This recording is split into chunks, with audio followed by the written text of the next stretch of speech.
Yo ho, welcome back. I'm going to talk about recent books. This time I'm going to be talking Turtles plus one more. So, the one more is the one I want to start with because I don't know what to say. I don't know what to make of this. Most people apparently didn't even know this was published, so Frank Miller Ronin 2, uh, put out by Frank Miller Press. This is a very, very weird book. Um, yeah. Um, Pretty much the entire book is pages like this, where, it's just a two-page spread with some bubbles describing pain and agony and the pain of being alive or something. I don't know. It's been six issues, basically like this, some deviation. I have to admit, I read through it. I don't know what's going on. I don't know what to make of it. I'd be curious if anyone understood it. I, I don't know. I completed it out of some loyalty or need to have it, and I plan to reread that someday when my head's on straight. But I don't know. It's a weird book. It's a weird book. Uh, be really curious if any of you checked it out and have anything to say. Anyways, diving into Turtles. Uh, Not a ton of it, though. I mean, just Turtles be about an average of three books for the last several years. The main book, whatever the B book is, off the main book, and then some crossover or side thing with the animation. And that's where we start, is with the animation. They're doing the Saturday morning adventures off the 80s cartoons.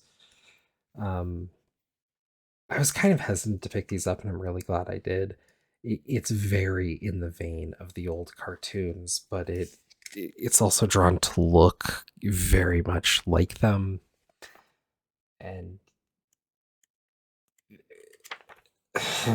Burnham, who's doing it, is writing is just impeccably on for what this is.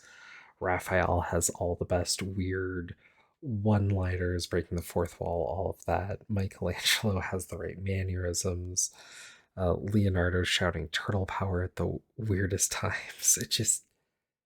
It's all pitch perfect to the show, and if you watched enough of it, you can hear the voices like come right in. It is very much like that, but taking the format, and it's been building through slowly since this is the second volume technically of this, but it's pretty much the same creators. And they've been building the story of Shredder getting this sword that can like cut through time and space a bit and whatnot. Um, and it's really come to a head in this latest issue. And he's trying to get the Technodrome through after going through feudal Japan in this one. This is obviously playing off the third movie. It's been a fun read every time. Uh, and that's all it's really supposed to be, and that's great, and that's fine. It's clearly building to a big Turtles crossover event. It's been teased that soon this series is going to deal with having the 80s Turtles with like other animation Turtles and maybe some of the comic Turtles coming in and doing a big Turtles Forever esque story. And who knows, it should be fun. I don't know. So leaving that where it is, if that's something you think sounds like something you'd like, find the trades. Should be easy to do at this point. Next, we have Turtles 148. And at 150, we get the big reset, or whatever it's going to end up being. Um, this has been playing, and this has been Sophie Campbell's big finish. I'm not sure how much involvement other creators are having in on it, but I've really been liking it. This is coming out of the Armageddon game, dealing with Armageddon, and the fact that at this point in this issue, we discover it's trying to eat the turtles in the past, the old clan in feudal Japan, and there's a lot of other stuff, and then dealing with alternate futures and whatnot, and playing with the potential of where the turtles could have been.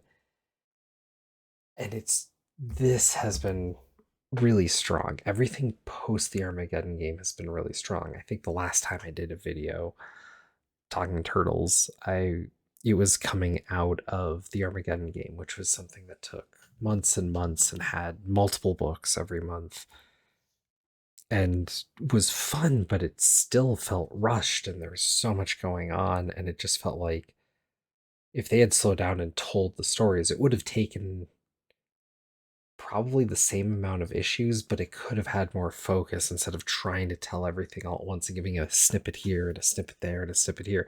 Just tell the story through and don't try to break up the characters to give them resonance in different ways, but just tell the story and tell it through. That way, we didn't have to get as much of them coming back to each other and relaying information or whatnot as a subtle way to like catch you up because there's too much going on.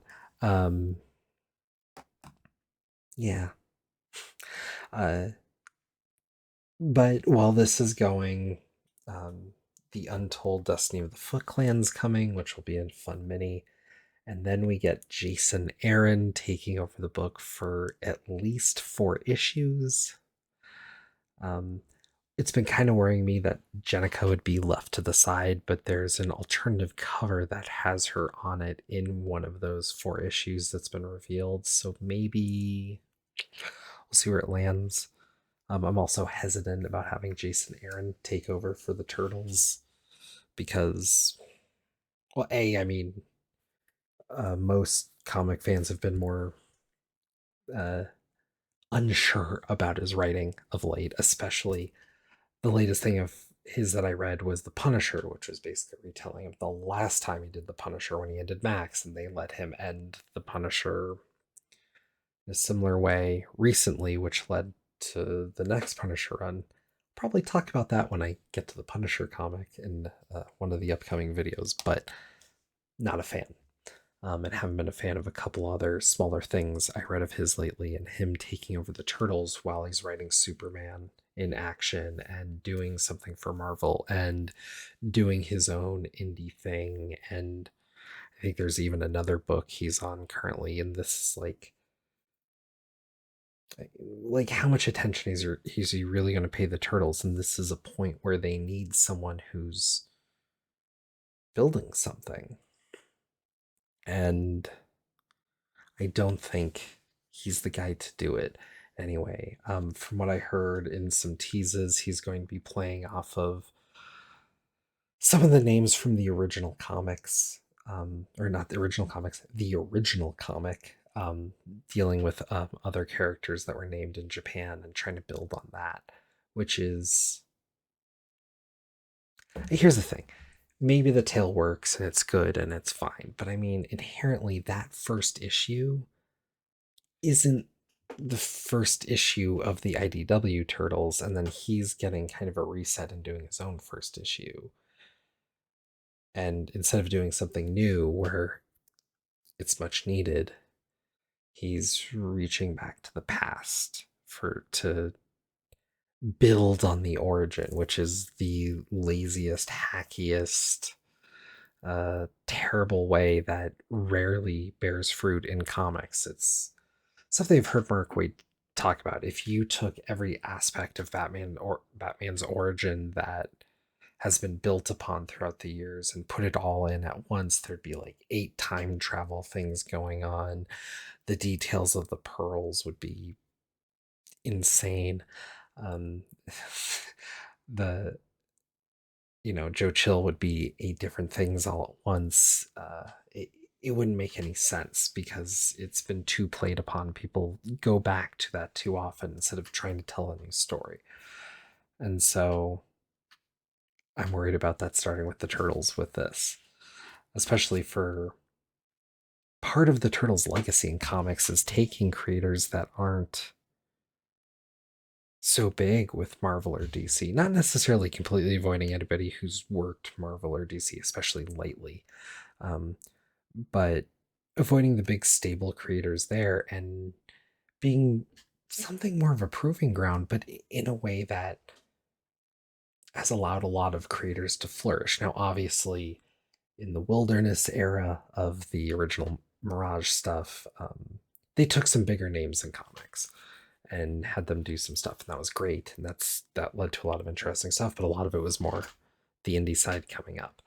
But I mean, since then, there's been different things, and the biggest pull I can think to Turtles, especially on the writing side, is Peter David did some issues for TMNT for the 2003 cartoon comic series that was published by Dreamwave and then Titan Comics.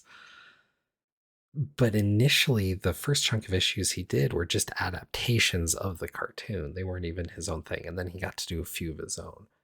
And and Peter David, as much as he is a big Marvel scribe, was also known for doing a lot of stuff like that with Star Trek and whatnot. And that was more of a perfunctory thing of the cartoon being pulled forward and to have comics of the cartoon, not the comics proper. And so it feels like a big shift. Not the biggest fan. But part of the reason Turtles are sticking around, a big reason why ID Double's continuing with them and continuing to do multiple books, even when they're shrinking in and have had reported financial problems recently, is The Last Ronin 2, which had to happen because The Last Ronin was, I think, the biggest thing IDW's ever published. Certainly one of the biggest things coming through the pandemic in comics. And this is fun. I like it. My biggest complaint about this is they had to do the oversized issues again. So really hard to find bags for. um, this seems to be fun. There's 4 new turtles, and I don't have their names memorized yet. But it is a new generation. They are doing new, fresh things, and you can kind of see aspects of the older turtles in them. But a lot of them are more, how do I say, mutant side a little closer to taking on uh, other aspects of humanity. Like some seem to have almost disabilities in some way. And it's an interesting mix that is going to create a new dynamic that's going to keep these stories honestly separate. It isn't just new names and new personalities or whatever. This is a pretty fresh thing while being relatively familiar. Also, this is set in a cyberpunk future. Um, I don't know. There's a lot of elements here, and we've had some time with these characters with the last run and follow ups that have come, but this is the true kind of start point of these characters and their story with no ties to Michelangelo or trying to tie up loose ends of around the last Ronin, which was stuff that they basically couldn't fit into the last Ronin to make it the tight story that it was. Um, and honestly, for me, this is 10 times more exciting than the last Ronin. And for me, kind of makes bones on the last Ronin, which makes that story more worth it. Just weird to say, but as big as it was, as much as many people liked it, to me, it was kind of a weak, watery retelling of Ronin using some Ninja Turtles lore. And I don't know. I'm much more excited about this. So, yeah, it's funny to see Last Ronin and that happening, and then Ronin 2 happened, and also very notable the whole Frank Miller press Ronin 2 thing, which seemed to be the book that pushed the press. And since that's finished, I haven't seen another book come out of that press, even though they did a few other books with a few other creators and whatnot. Um, I think it might have been the last Ronin success that kind of spurred Frank Miller to push and try to do this because, I mean, I'm sure he drew some connections and thought maybe there was more fertile ground for this, but I don't know, just a whole oddity of things. So thanks, and come back soon. I have, I think, two more Marvel videos I'll do, and then one DC, and I think that's it. I am not reading many indies right now. This is the closest indies I'm reading, especially Ronin 2. Um, and I just wanted to speak to that real quick because I've been trying to dive into some indie stuff and whatnot. It feels like I'm paying an arm and a leg for stuff that hasn't been connecting with me as much, or I'd rather be picking that stuff in trades. But also, through the pandemic and whatnot, I really collected a lot. So I know it's not indie, but like to me, outside of Marvel and DC is kind of a different itch. And like I have a lot more Berserk to go to, which is behind my head here. Or off to the side, I bought all the Madman omnibuses and I'm still working my way through that. I got some Terry and the Pirate comics I need to work through. I got Powers. I got a lot of the Terry Moore stuff that I didn't have collected, put together, and I haven't read through that. Queen and Country. A lot of the great stuff of comics is stuff that I've collected and I've been meaning to get to, and I realized I was also drawing in this giant pile of stuff that I wasn't loving and just trying with image or whatever it might be. And so I'm culling the pull a bit, but also trying to just make more time to read things that are supposedly of higher quality, but I do honestly think I'll enjoy more than just trying to be current. So there you go. Cheers. Hope to talk to you soon.